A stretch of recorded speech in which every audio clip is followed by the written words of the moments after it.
ನಮಸ್ಕಾರ ಸ್ನೇಹಿತರೆ, ನಾನು ಸೌಜನ್ಯ ಕೋಟ್ಯಾನ್ ನಿಮ್ಮೊಂದಿಗೆ ಗ್ಲೋಬಲ್ ಇನ್ಫೋಬಿಟ್ ನ್ಯೂಸ್ ಅಪ್ಡೇಟ್ನಲ್ಲಿ.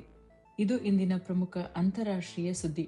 ವೆನೆಜುವೆಲಾದ ಅಧ್ಯಕ್ಷ ನಿಕೋಲಾಸ್ ಮಡುರೋ ಅವರನ್ನು ಅಮೆರಿಕ ಸೈನ್ಯದ ಪಡೆಗಳು ನಡೆಸಿದ ವಿಶೇಷ ಕಾರ್ಯಾಚರಣೆಯಲ್ಲಿ ಜೀವಂತವಾಗಿ ಬಂಧಿಸಿರುವುದು ಜಾಗತಿಕ ರಾಜಕೀಯದಲ್ಲಿ ಭಾರೀ ಚರ್ಚೆಗೆ ಕಾರಣವಾಗಿದೆ.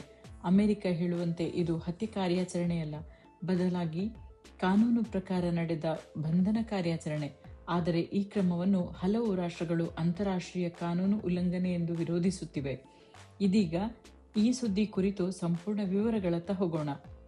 ನಿಕೋಲಸ್ ಮಡುರೋ 2013ರಿಂದ ವೆನೆಜುವೆಲಾದ ಅಧ್ಯಕ್ಷರಾಗಿ ಅಧಿಕಾರದಲ್ಲಿರುವ ನಾಯಕ. ಮಡುರೋ ಆಡಳಿತದ ಅವಧಿಯಲ್ಲಿ ಆರ್ಥಿಕ ಕುಸಿತ, ಭಾರೀ ನಿರುದ್ಯೋಗ, ಆಹಾರ ಮತ್ತು ಔಷಧಿ ಕೊರತೆ, ರಾಜಕೀಯ ವಿರೋಧಿಗಳ ಮೇಲೆ ದಮನ ಇವೆಲ್ಲವೂ ದೇಶವನ್ನು ತೀವ್ರ ಸಂಕಷ್ಟಕ್ಕೆ ತಳ್ಳಿವೆ. ಅಮೆರಿಕ ಹಲವು ವರ್ಷಗಳಿಂದಲೇ ಮಡುರೋ ಸರ್ಕಾರದ ಮೇಲೆ ಮಾದಕ ವಸ್ತು ಸಾಗಣೆ, ಭಯೋತ್ಪಾದಕ ಸಂಘಟನೆಗಳಿಗೆ ಬೆಂಬಲ ಎಂಬ ಆರೋಪಗಳನ್ನು ಮಾಡುತ್ತಾ ಬಂದಿವೆ. ಈ ಹಿನ್ನೆಲೆಯಲ್ಲಿ ಇತ್ತೀಚೆಗೆ ಅಮೆರಿಕ ಮಿಲಿಟರಿ ಕಾರ್ಯಾಚರಣೆಯನ್ನು ನಡೆಸಿವೆ. ಹೀಗಾಯಿತು ಬಂಧನ ಕಾರ್ಯಾಚರಣೆ. ಅಮೆರಿಕದ ಅಧಿಕೃತ ಹೇಳಿಕೆಯ ಪ್ರಕಾರ ಮಿಲಿಟರಿ ಆಪರೇಷನ್ ನಡೆದ ಸಮಯದಲ್ಲಿ ವೆನೆಜುವೆಲಾ ಅಧ್ಯಕ್ಷ ನಿಕೋಲಾಸ್ ಮಡುರೋ ಅವರು ಕಾರಕಾಸ್ ನಗರದಲ್ಲಿರುವ ಪುಯೆಟೆಟೀನಾ ಎಂಬ ಪ್ರಮುಖ ಸೈನಿಕ ಕ್ಯಾಂಪ್ನ ಒಳಗಿರುವ ತಮ್ಮ ನಿವಾಸದಲ್ಲಿದ್ದರು ಎಂದು ವರದಿಯಾಗಿದೆ. ವೆನೆಜುವೆಲಾದ ಕಾರಕಾಸ್ನಲ್ಲಿ ನಡೆಸಿದ 30 ನಿಮಿಷಗಳ ವಿಶೇಷ ಮಿಲಿಟರಿ ಆಪರೇಷನ್ನಲ್ಲಿ ನಿಕೋಲಾಸ್ ಮಡುರೋ ಮತ್ತು ಅವರ ಪತ್ನಿಯನ್ನು ಜೀವಂತವಾಗಿ ಅಮೆರಿಕ ಬಂಧಿಸಿದೆ ಹಾಗೂ ಯಾವುದೇ ಅಮೆರಿಕನ್ ಸೈನಿಕರು ಸಾವಿಗೀಡಾಗಿಲ್ಲ. ಅಮೆರಿಕದ ಅಧಿಕಾರಿಗಳು ಹೇಳುವಂತೆ ಈ ಕಾರ್ಯಾಚರಣೆಯ ಉದ್ದೇಶ ಮಡುರೋ ಅವರನ್ನು ಕೊಲ್ಲುವುದಾಗಿರಲಿಲ್ಲ, ಅವರನ್ನು ಬಂಧಿಸಿ ಕಾನೂನು ಕ್ರಮ ಕೈಗೊಳ್ಳುವುದೇ ಗುರಿ. ಬಂಧನದ ನಂತರ ಮಡುರೋ ಅವರನ್ನು ಅಮೆರಿಕಕ್ಕೆ ಕರೆತರಲಾಗಿದ್ದು ಮುಂದಿನ ದಿನಗಳಲ್ಲಿ ನ್ಯಾಯಾಲಯದ ಮುಂದೆ ಹಾಜರುಪಡಿಸುವ ಸಾಧ್ಯತೆ ಇದೆ. ಲಭ್ಯವಿರುವ ಮಾಹಿತಿಯ ಪ್ರಕಾರ ಅಮೆರಿಕ ಮಡುರೋ ಅವರನ್ನು ಕೊಲ್ಲಲು ಯತ್ನಿಸಿಲ್ಲ, ಬದಲಾಗಿ ಬಂಧನ, ನ್ಯಾಯಾಲಯದ ವಿಚಾರಣೆ, ಕಾನೂನು ಪ್ರಕ್ರಿಯೆ ಇವೇ ಅಮೆರಿಕದ ಅಧಿಕೃತ ಉದ್ದೇಶಗಳೆಂದು ತಿಳಿಸಲಾಗಿದೆ. ಅಂತಾರಾಷ್ಟ್ರೀಯ ಪ್ರತಿಕ್ರಿಯೆಗಳು.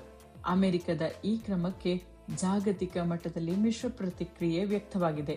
ಸ್ಪೇನ್ ಮತ್ತು ಚೀನಾ ಸೇರಿದಂತೆ ಹಲವು ರಾಷ್ಟ್ರಗಳು ಈ ಕ್ರಮವನ್ನು ವೆನೆಜುವೆಲಾದ ಸಾರ್ವಭೌಮತ್ವದ ಮೇಲೆ ನಡೆದಂತಹ ದಾಳಿ ಎಂದು ವ್ಯಾಖ್ಯಾನಿಸಿದೆ ಹಾಗೂ ಅಂತಾರಾಷ್ಟ್ರೀಯ ಕಾನೂನಿನ ಉಲ್ಲಂಘನೆ ಎಂದು ಖಂಡಿಸಿವೆ. ಈ ವಿಷಯವನ್ನು ಸಂಯುಕ್ತ ರಾಷ್ಟ್ರಗಳಲ್ಲಿ ಅಂದರೆ ಯುಎನ್ ಚರ್ಚೆಗೆ ತೆಗೆದುಕೊಳ್ಳಲಾಗಿದೆ. ಮತ್ತೊಂದೆಡೆ ಅಮೆರಿಕ ಬೆಂಬಲಿತ ರಾಷ್ಟ್ರಗಳು ವೆನೆಜುವೆಲಾದ ಜನತೆಗೆ ನ್ಯಾಯ ದೊರಕಬೇಕು ಎಂಬ ನಿಲುವನ್ನು ವ್ಯಕ್ತಪಡಿಸಿದೆ. ವೆನೆಜುವೆಲಾದ ಆಂತರಿಕ ರಾಜಕೀಯ ಸ್ಥಿತಿ. ಮಡುರೋ ಬಂಧನದ ಬಳಿಕ ವೆನೆಜುವೆಲಾದಲ್ಲಿ ರಾಜಕೀಯ ಅಸ್ಥಿರತೆ ಹೆಚ್ಚಾಗಿದ್ದು, ದೇಶದ ಸುಪ್ರೀಂ ಕೋರ್ಟ್ ಉಪಾಧ್ಯಕ್ಷ ಡೆಲ್ಸಿ ರೊಡ್ರಿಗಸ್ ಅವರನ್ನು ತಾತ್ಕಾಲಿಕ ಅಧ್ಯಕ್ಷೆಯಾಗಿ ನೇಮಿಸುವ ನಿರ್ಧಾರ ಕೈಗೊಂಡಿದೆ. ಆದರೆ ವಿರೋಧ ಪಕ್ಷಗಳು ಈ ನಿರ್ಧಾರವನ್ನು ಪ್ರಶ್ನಿಸುತ್ತಿವೆ. ಜನರಲ್ಲಿ ಗೊಂದಲ ಹಾಗೂ ಆತಂಕ ಹೆಚ್ಚಿದೆ. ದೇಶದ ಭವಿಷ್ಯ ಏನಾಗಲಿದೆ ಎಂಬ ಪ್ರಶ್ನೆ ಮೂಡಿದೆ. ಮುಂಬರುವ ದಿನಗಳಲ್ಲಿ ಏನಾಗಬಹುದು? ರಾಜಕೀಯ ವಿಶ್ಲೇಷಕರ ಪ್ರಕಾರ ಅಮೆರಿಕ ಲ್ಯಾಟಿನ್ ಅಮೆರಿಕ ಸಂಬಂಧಗಳು ಬದಲಾಗುವ ಸಾಧ್ಯತೆ, ವೆನೆಜುವೆಲಾದ ಆರ್ಥಿಕ ಸ್ಥಿತಿ ಮೇಲೆ ಪರಿಣಾಮ, ಜಾಗತಿಕ ರಾಜಕೀಯದಲ್ಲಿ ಹೊಸ ಬಿಕ್ಕಟ್ಟು ಎಂಬ ಅಂಶಗಳು ಮುಂದಿನ ದಿನಗಳಲ್ಲಿ ಬೆಳವಣಿಗೆ ಕಾಣಬಹುದು. ವೆನೆಜುವೆಲಾದ ತಾತ್ಕಾಲಿಕ ನಿಯಂತ್ರಣ ಹಾಗೂ ರಾಜಕೀಯ ಬದಲಾವಣೆ. ಬಂಧನದ ಬಳಿಕ ಅಮೆರಿಕ ಅಧ್ಯಕ್ಷ ಪ್ರೆಸ್ ಕಾನ್ಫರೆನ್ಸ್ ಮೂಲಕ ಈ ವಿಷಯ ತಿಳಿಸಿದ್ದಾರೆ. ಮಡುರೋ ಬಂಧನದ ನಂತರ ಅಮೆರಿಕವು ತಾತ್ಕಾಲಿಕವಾಗಿ ವೆನೆಜುವೆಲಾವನ್ನು ನಿರ್ವಹಿಸುತ್ತದೆ. ಸುರಕ್ಷಿತ ಮತ್ತು ಸರಿಯಾದ ರಾಜಕೀಯ ಬದಲಾವಣೆಯನ್ನು ಆಯೋಜಿಸುವವರೆಗೆ ರಾಜಕೀಯ ಹಂತಗಳನ್ನು ರೂಪಿಸಲು ಅಮೆರಿಕ ಸರ್ಕಾರ ನಿರ್ವಹಣೆಯಲ್ಲಿ ಭಾಗವಹಿಸಬಹುದು. ಉಳಿದ ನಾಯಕರು ಅಮೆರಿಕದ ಈ ಯೋಜನೆಗೆ ಸಹಕಾರ ನೀಡದಿದ್ದರೆ ಅಮೆರಿಕ ಮತ್ತೆ 2ನೇ ಬಾರಿ ಸೈನಿಕ ದಾಳಿ ನಡೆಸಬಹುದು ಎಂದಿದ್ದಾರೆ. ವೆನೆಜುವೆಲಾದ ತೈಲ ಉದ್ಯಮವನ್ನು ನಿಯಂತ್ರಿಸಿ ಪುನಃ ನಿರ್ಮಿಸುವುದು ಅಮೆರಿಕದ ಪ್ರಮುಖ ತಂತ್ರ ಹಾಗೂ ಉದ್ದೇಶ. ಅಮೆರಿಕ ಅಧ್ಯಕ್ಷ ಡೊನಾಲ್ಡ್ ಟ್ರಂಪ್ ಪ್ರಕಾರ ವೆನೆಜುವೆಲಾದಲ್ಲಿ ವಿಶ್ವದ ಅತಿಯಾದ ತೈಲ ಸಂಗ್ರಹವಿದ್ದರೂ ಕಳೆದ ಹಲವಾರು ವರ್ಷಗಳಿಂದ ನಿರ್ವಹಣೆಯ ಕೊರತೆ ಮತ್ತು ಹಳೆಯ ತಂತ್ರಜ್ಞಾನದಿಂದ ತೈಲ ಉದ್ಯಮ ವೆನೆಜುವೆಲಾದಲ್ಲಿ ತುಂಬಾ ದುರ್ಬಲವಾಗಿದೆ.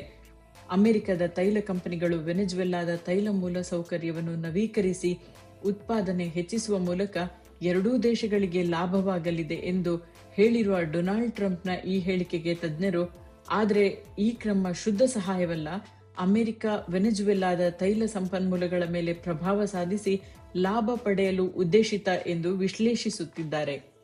ಈ ಘಟನೆ ಜಾಗತಿಕ ರಾಜಕೀಯದಲ್ಲಿ ಭಾರೀ ಚರ್ಚೆಗೆ ಗ್ರಾಸವಾಗಿದೆ.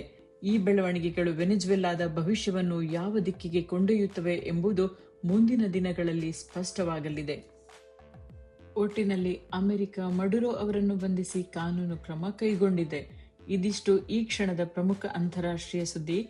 ಈ ವಿಷಯಕ್ಕೆ ಸಂಬಂಧಿಸಿ ನಿಮ್ಮ ವಿಶ್ಲೇಷಣೆ ಏನು ಅನ್ನೋದನ್ನ ಕಮೆಂಟ್ನಲ್ಲಿ ತಿಳಿಸಿ. ನಾನು ಮತ್ತೊಂದು ವಿಷಯದೊಂದಿಗೆ ಸಿಗ್ತೀನಿ. ನಮಸ್ಕಾರ.